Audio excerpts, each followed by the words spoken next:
திட்டக்குடி நகர மன்ற தலைவர் தர்ணா போராட்டத்தில் ஈடுபட்டதால் அப்பகுதியில் பெரும் பரபரப்பு ஏற்பட்டுள்ளது. அதிர்ச்சி தரும் பின்னணி குறித்து இப்போது பார்ப்போம்.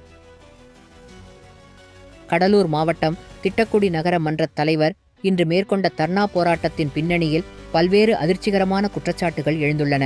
அரசு அதிகாரிகள் தனக்குரிய அரசு வாகனத்தை வழங்க மறுப்பதாகவும் நகராட்சி பணியாளர்கள் ஒத்துழைப்பு கொடுப்பதில்லை என்றும் அவர் குற்றம் சாட்டியுள்ளார். மேலும் நகராட்சியில் அனைத்து மட்டத்திலும் ஊழல் நடப்பதாகவும் இதுகுறித்து கேட்டால் எவரும் பதிலளிப்பதில்லை என்றும் அவர் வருத்தம் தெரிவித்தார்.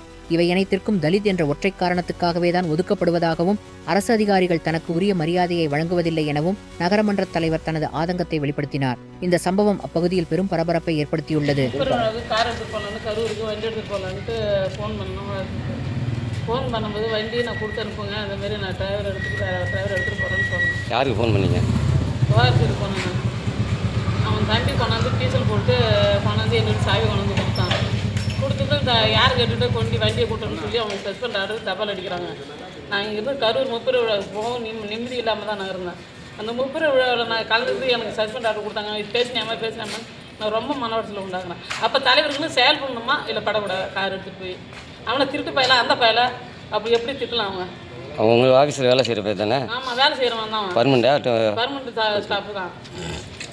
அவனா கண்ணா பின்னு திட்டுற அந்த பயல இந்த பயல சாதி ரீதியாக பேசுகிறான். கமிஷனர் மேனேஜரும் அது தபால். ரெண்டாவது அந்த மாலுங்கிறது தபால் அடிக்குது. எப்போ எடுத்தாலும் யாருக்கு எடுத்தாலும் மெமோ கொடுக்கணும்னு நினைக்குது. கமிஷனர் அதிகாரி, மேனேஜர் அதிகாரி அவங்க சொன்னால் உடனே அவங்க வேலை செய்யணுன்னா தபால் அடித்து கொடுத்துருவாங்களா? அவங்க